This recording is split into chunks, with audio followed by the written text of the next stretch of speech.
Hello everybody. आज के इस वीडियो में आप सभी का स्वागत है। आज हम करेंगे क्लास 9th की एक्सरसाइज 13.8 के क्वेश्चन नंबर 6, 7, 8, 9 और 10। क्वेश्चनों को करने से पहले हम कुछ फार्मूलों को देख लेते हैं जो कि इन प्रश्नों को हल करने के लिए प्रयोग में लाए जाएंगे। तो गोले का जो पृष्ठीय क्षेत्रफल है वो होता है 4 पाई आर स्क्वायर और अर्धगोले का वक्र पृष्ठीय क्षेत्रफल क्या होगा 4 पाई आर स्क्वायर का आधा, इनके 2 पाई आर स्क्वायर। और अर्धगोले का कुल पृष्ठीय क्षेत्रफल क्या होगा वक्र पृष्ठीय क्षेत्रफल प्लस एक जो वृत्त बनेगा उसका क्षेत्रफल, यानी कि 2 pi r square plus pi r square which is equal to 3 pi r square.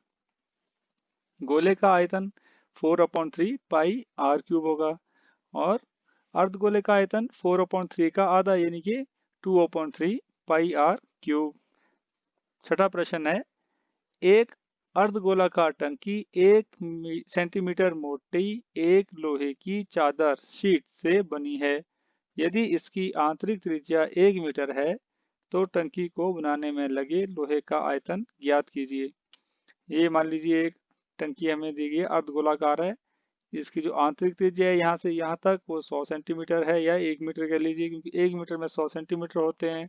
और हमें ये आगे जो इसकी मोटाई दी गई है 1 सेंटीमीटर दी गई है, इसलिए यहाँ जो 1 मीटर दिया गया है इसे भी हम सेंटीमीटर में कन्वर्ट करेंगे। तो ये 100 मीटर है और 100 सेंटीमीटर है और ये 1 सेंटीमीटर मोटाई है इसकी। आइए प्रश्न को हल करते हैं। तो अर्धगोलाकार टंकी की आंतरिक त्रिज्या बराबर है, हम लेते हैं बराबर है आर इक्वल टू कितना है 1 मीटर। आर कितना दिया गया है 100 सेंटीमीटर। क्यों? क्योंकि 1 मीटर इक्वल टू 100 सेंटीमीटर होता है, हमें मालूम है। और इसलिए अर्धगोलाकार टंकी की बाह्य त्रिज्या क्या होगी, आंतरिक त्रिज्या कितनी है 100, मोटाई कितनी है 1 सेंटीमीटर। तो जो बाह्य जो त्रिज्या होगी वो कितनी होगी 100 प्लस 1, इसको हम कैपिटल आर से डिनोट करते हैं। ये हो जाएगा हमारा 101 हो गया। अब टंकी को बनाने में प्रयुक्त लोहे का आयतन कितना होगा, इनके बाह्य अर्धगोले का आयतन माइनस आंतरिक अर्धगोले का आयतन, यानी कि 2/3 पाई आर क्यूब माइनस ये स्मॉल कैपिटल आर होगा और minus 2/3 pi small are cube. अब 2/3 पाई दोनों में कॉमन है, इसे हमने कॉमन ले लिया, अंदर बच गया हमारे पास r cube minus r cube, capital r cube minus small are cube. अब हमने सिर्फ वैल्यूज पुट करनी है इसमें, तो ये हो जाएगा हमारा बराबर है 2/3 गुना 22/7 बड़ी ब्रैकेट शुरू, फिर छोटी ब्रैकेट में 101 का क्यूब माइनस छोटी ब्रैकेट शुरू 100 का क्यूब बड़ी ब्रैकेट बंद सेंटीमीटर क्यूब।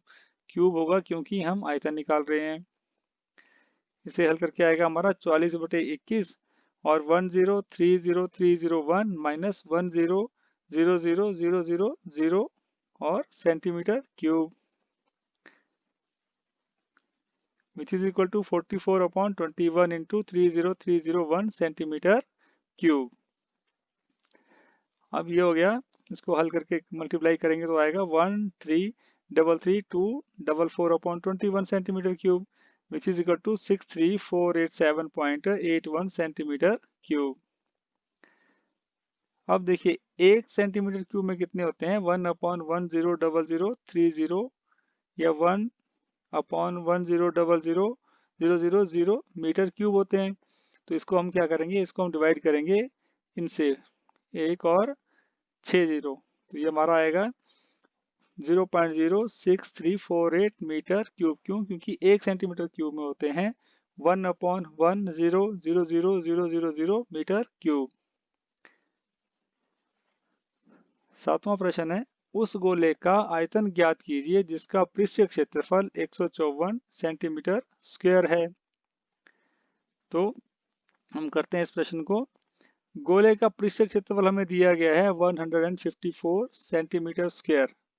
हम क्या करते हैं, मानते हैं कि मान लीजिए गोले की जो त्रिज्या है वो है r, इसलिए जो है पृष्ठीय क्षेत्रफल क्या होगा 4 पाई आर स्क्वायर होगा गोले का।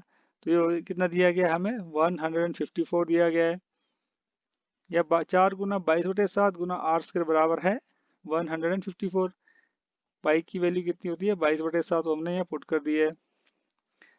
अब आर स्क्वायर क्या हो जाएगा 154 गुना 1/4। जब ये राइट साइड पे जाएगा तो यहाँ 4 है, यहाँ जाके 1/4 हो जाएगा। ये 22/7 है, ये इस तरफ जाएगा तो 7/22 हो जाएगा। इसको हल करके आता है हमारा 49/4। इनके r बराबर है √49/4 which is equal to 7/2 centimetre. हम पॉजिटिव भी लेते हैं क्योंकि लेंथ जो है हमेशा पॉजिटिव ही होती है। देयरफॉर गोले का आयतन क्या हो जाएगा 4/3 पाई r क्यूब। r कितना है हमारा 7/2। हमने सिर्फ इसमें वैल्यू पुट करनी है, फार्मूला तो हमने कर लिया था अभी प्रश्नों को करने से पहले। तो ये हो जाएगा 4/3 इंटू 22/7 गुना 7/2 गुना 7/2, 3 बार 7/2 क्योंकि r क्यूब है, सेंटीमीटर क्यूब होगा। ये हो जाएगा आपका 1/3 into 11 into 49 centimetre cube which is equal to 539/3 centimetre cube which is equal to 179 से ही 2/3 सेंटीमीटर क्यूब। इसको हल करके हमारा आंसर आ जाएगा। अब 8वां प्रश्न देखिए, 8वां प्रश्न हम हल करेंगे। 8वां प्रश्न है किसी भवन का गुंबद एक अर्धगोले के आकार का है, अंदर से इसमें सफेदी कराने में 498.96 रुपए खर्च हुए। यदि सफेदी कराने की दर 2 रुपए प्रति वर्ग मीटर है तो ज्ञात कीजिए गुंबद का आंतरिक वक्र पृष्ठीय क्षेत्रफल और गुंबद के अंदर की हवा का आयतन। हमें एक गुंबद दिया गया जो अर्धगोले के आकार का है, तो हमें उसका वक्र पृष्ठीय क्षेत्रफल निकालना है और उसके अंदर जो हवा है उसका आयतन निकालना है। तो ये इस तरह से हमें दिया गया है। सपोज कि गुंबद है हमारा और सफेदी कराने का कुल व्यय दिया गया है 498.96 रुपए।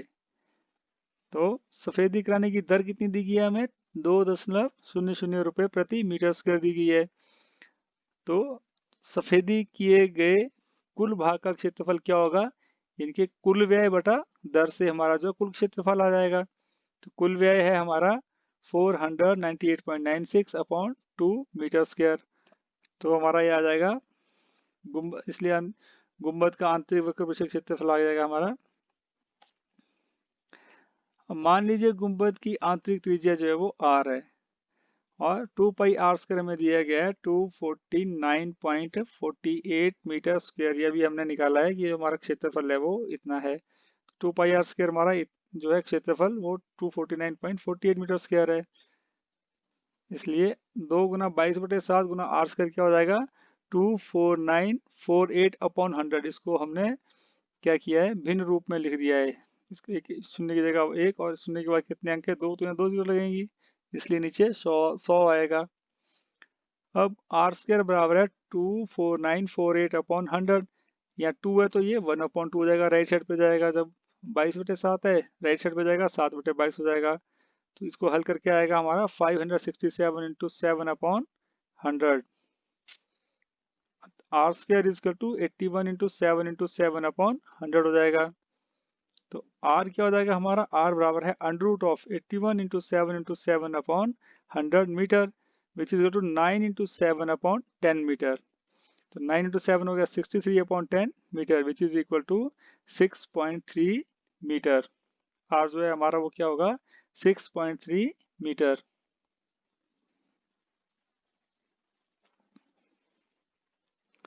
अब गुंबद के अंदर जो है कि हवा का आयतन हमें निकालना है, तो वो क्या होगा गोलार्ध गुंबद का आयतन। तो वो क्या होता है 2/3 पाई r क्यूब। हमें सब वैल्यूज पता है, सिर्फ वैल्यूज पुट करनी है इसमें और कुछ नहीं करना है। अब इनके 2/3 गुना 22/7 गुना 6.3 इंटू 6.3 इंटू 6.3 मीटर क्यूब। ये हमारा बन जाएगा 44 into 2.1 into 0.9 into 6.3 metre cube which is equal to 523.9 metre cube. 9वां प्रश्न है लोहे के 27 गोलों को पिघलाकर जिनमें से प्रत्येक की त्रिज्या r है और पृष्ठीय क्षेत्रफल s है, एक बड़ा गोला बनाया जाता है जिसका पृष्ठीय क्षेत्रफल s' है। ज्ञात कीजिए नए गोले की त्रिज्या r', s और s' का अनुपात। तो ये लोहे के 27 गोलों को पिघाला गया है, उसके बाद एक बड़ा गोला बनाया गया है। हमें निकालना है नए इन दोनों गोलों के जो पृष्ठ क्षेत्रफल है उसका अनुपात और नए गोले की त्रिज्या निकालनी है। तो आइए इसे हल करते हैं। गोलों की संख्या है 27। प्रत्येक गोले की त्रिज्या, जो हम छोटे गोले हैं मान लीजिए वो 27 गोले जो उनकी त्रिज्या है, एक की त्रिज्या है r। अब एक गोले का आयतन कितना होगा, 4/3 पाई r क्यूब होगा। और 27 ऐसे गोलों का आयतन कितना होगा, 27 गुना 4/3 पाई r क्यूब, यानी कि 36 पाई r क्यूब होगा। अब क्या किया, इन ठोस गोलों को पिघलाकर r डैश त्रिज्या का एक नया गोला बनाया गया है। इसलिए नए गोले का आयतन क्या होगा, 4/3 पाई r डैश क्यूब, क्योंकि नए गोले की त्रिज्या क्या है, r डैश है, जो 27 गोलों को पिघलाकर बनाया गया है। क्योंकि नए गोले का आयतन जो है वो तो बराबर ही रहेगा 27 गोलों के आयतन के बराबर, क्योंकि 27 गोलों को पिघलाकर ही एक बड़ा गोला बनाया गया है। तो आयतन तो 27 गोलों का और उस बड़े गोले का बराबर ही होगा, तो उन्हें हम बराबर कर देते हैं। तो 1 और 2 से हमें प्राप्त होता है 4/3 pi r dash cube equal to 36 pi r cube हो गया। तो pi r dash cube upon pi r cube क्या हो जाएगा आपका, 36 गुना, या 4/3 है, यहाँ जाएगा तो 3/4 हो जाएगा। ये आ जाएगा आपका r dash cube upon r cube equal to 9 into 3, which is 3 into 3 into 3, यानी कि 3 का क्यूब, यानी कि r डैश अपॉन r का होल क्यूब इक्वल टू 3 का क्यूब। क्यूब क्यूब आपस में कट गया। अब r डैश अपॉन r बराबर है 3, तो r डैश कितना हो गया आपका, इज इक्वल टू 3r हो गया। इसलिए नए गोले की त्रिज्या जो है वो कितनी है, 3r है। अब दिए गए गोले का पृष्ठीय क्षेत्रफल s और त्रिज्या r है, जो हमें गोला दिया गया था। तो इसका क्या होगा, इसका क्षेत्रफल equal to 4 pi r square. लेकिन जो नए गोले बना उसका हमने पृष्ठीय क्षेत्रफल लिया है s डैश, और त्रिज्या कितनी है, r डैश है। तो इसका जो है वो पृष्ठीय क्षेत्रफल क्या होगा, s dash, which is equal to 4 pi r dash square. तो r डैश स्क्वायर कितना है आपका, 3r के बराबर हमने किया। तो r डैश की वैल्यू यहाँ 3r पुट कर दी हमने, तो ये हमारा बन गया s dash equal to 4 pi into 3r which equal to 36 pi r square. इनके s upon S dash equal to 4 pi r square upon 36 pi r square. यहाँ से आया ये सारा जो पाई आर स्क्वायर कैंसिल हो गया। 4/36, इनको 4 1 इज 4, 4 9 जार 36, 1/9 हो गया। अब s is to S dash जो रेशियो है वो कितनी है, 1:9, 1:9 है। s और s डैश का जो अनुपात है वो 1:9 होगा। 10वां प्रश्न है, दवाई का एक कैप्सूल 3.5 mm व्यास का एक गोली है। इस कैप्सूल को भरने के लिए कितनी दवाई मिलीमीटर में की आवश्यकता होगी। व्यास हमें दिया गया है 3.5 mm और बताया गया गोला है, यानी कि गोलाकार है वो जो गोली है। तो उसमें कितनी दवाई जो है हमें मिलीमीटर में जो भरनी होगी उसकी हमें ज्ञात करना है। तो ये हल करते हैं। मान लीजिए कैप्सूल की जो त्रिज्या है वो r है, इसलिए व्यास कितना होगा 2r।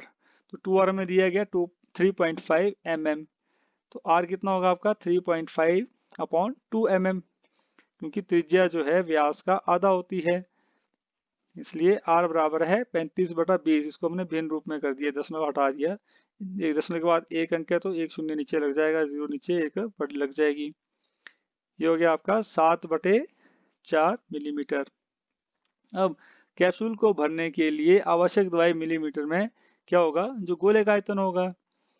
तो वो क्या है 4/3 पाई r क्यूब। r कितने है आपका 7/4। सिर्फ वैल्यू पुट करनी है इसमें और हमारा आंसर इजीली आ जाएगा, यानी कि 4/3 इंटू 22/7 गुना 7/4 का क्यूब, 4/3 गुना 22/7 गुना 7/4 गुना 7/4 गुना 7/4 मिलीमीटर क्यूब। आयतन है इसलिए क्यूब लगेगा। तो ये बन जाएगा आपका 11 गुना 7 गुना 7 बटे 3 गुना 2 गुना 4 millimetre cube, which is equal to 539/24 millimetre cube, जो हमारा होगा बराबर है 22.46 मिलीमीटर क्यूब। इस प्रकार हम इन प्रश्नों को हल करेंगे। वीडियो आपको अच्छा लगे तो इसे लाइक, शेयर और सब्सक्राइब जरूर करें और बेल आइकन प्रेस करें नई नोटिफिकेशन पाने के लिए। Thank you for watching video.